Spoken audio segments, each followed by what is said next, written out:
Rickroll what I am doing with my own money and my clients' money as we head into 2018. Today Rickroll spoke with King World News about what he is doing with his own money and with his clients' money. Eric King: Rick, what are you doing with your own money and your clients' money right now? Rickroll: that's a tough question, Eric. We have more cash in the accounts than we would like to have in the accounts. That may be because we are too actively doing too many things.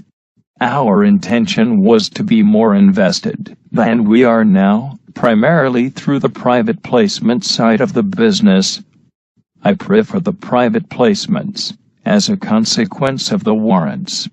So to answer your question, we have more cash than we intended to have.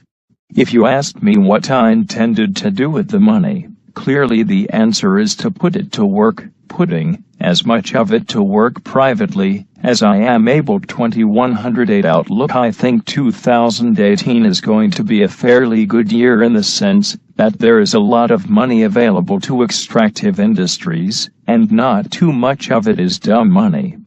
Meaning, the good people are going to get financed, and with any luck at all, the scams are going to wither away and die. Investing in explorers, we're seeing good work being done in many ways, so there are lots of good properties to finance. I would note that the gold market has held in fairly well, despite a strong US dollar, but the gold and silver stocks haven't kept pace. So we are looking to up our allocation in that sector.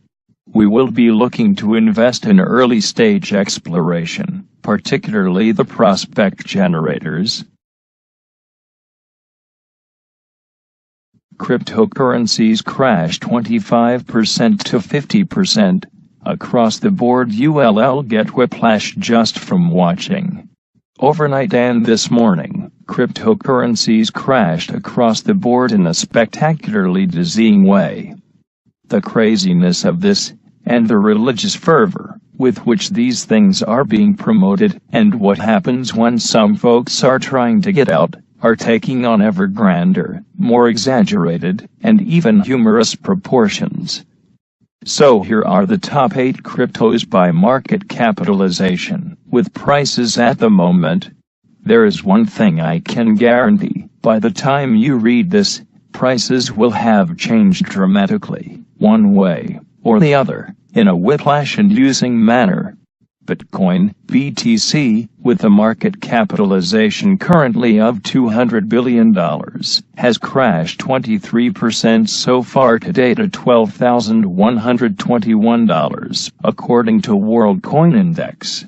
It is down 39% from its peak of $19,900 on December 17th.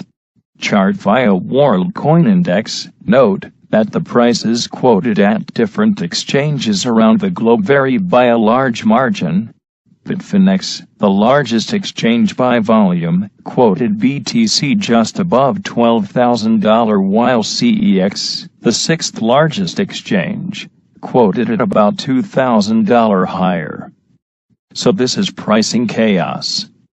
World Coin Index takes the price from different exchanges and averages them out. There is a lot of talk of how traders are just switching from Bitcoin to the next Bitcoin, that they redumping Bitcoin and buying the next Bitcoins, but the next Bitcoins are crashing even more. Bitcoin, with a market cap of $54.6 billion, has plunged 29% so far today to $565.46, and is down 34% from its peak of $860 on December 19th. Bitcoin Cash, BCH, the offshoot of Bitcoin, has crashed 35% today to $2,030, and is down 51% from its peak of $4,100 on December 20th, cutting its market cap to $33.4 billion. Ripple, XRP, has crashed 35.6% today to $0.76. Just late yesterday it had peaked at $1.22, On December 20th, it was at $0.71. One heck of an up and down trip. 2 weeks ago, it was still at $0.23. Market cap of $29.4 billion. Litecoin, LTC, has crashed 34% today to $206 and is down 43% from its peak 2 days ago, which was when its founder Charlie Lee announced that he de-dumped his entire stake, possibly a very wise decision on his part. Market cap has shrunk to $11.4 billion. IOTA, IoT, has crashed 43% today to $2.68 and is down 52% from its peak of $5.60 on December 19th. Market cap has plunged to $7.4 billion. EOS, whose mind-blowing, record-setting, buyers get nothing ICO, initial coin offering, we featured a couple of days ago, has crashed 33% today to $7.14 and is down 41% from its peak of $12.14 on December 19th. Market cap plunged to $7.15 billion. Dash has plunged 30% today to $972.43 and is down 38% from its peak of $1,569 on December 20th.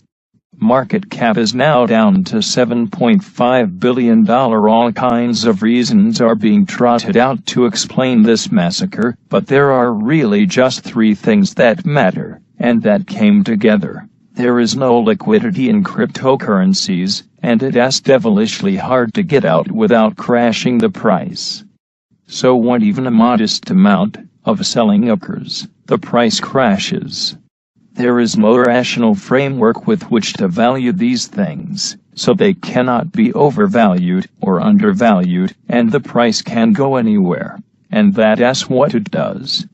Betting on cryptos is a peculiar form of online gambling on a global scale that requires a consensus among participants that they only buy and that you cannot ever cash out, and now that some folks are trying to cash out, the bets for everyone else are souring.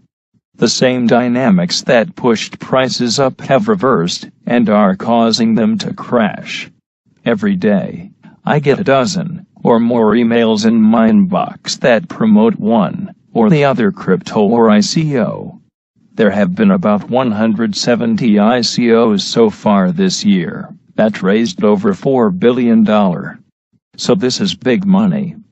The promoters, some of them are hired Puerto Rico firms, others are parties related to the token issuers want to get free promos on my site. That's how they operate. They re-promoting the craziest things. And many of them are now promoting the next Bitcoin. These promoters are also paying a ton of money for ads, which have spread all over the internet, including Next Bitcoin ads. It doesn't help that the SEC has finally woken up and is starting to crack down. We're in line for some serious regulatory responses to all of this, and that will be forthcoming after the first of the year, Harvey Pitt, former SEC chairman, told CNBC on Thursday. There has already been some action, including blocking an ICO in the U.S. Everyone else is investing in it, and the price seems to be going up, Pitt said. That's a real problem because there is a lack of education and knowledge on the part of many of the people who are actually doing the investing. The SEC's impact will be limited because much of the betting is happening in Asia. But their two authorities are cracking down, particularly in China and South Korea, even while North Korea is hacking into exchanges and wallets, and steal what it can. Meanwhile, for onlookers, it's a form of entertainment, a glance at the dizzying, whiplash-inducing wonders of a world gone nuts.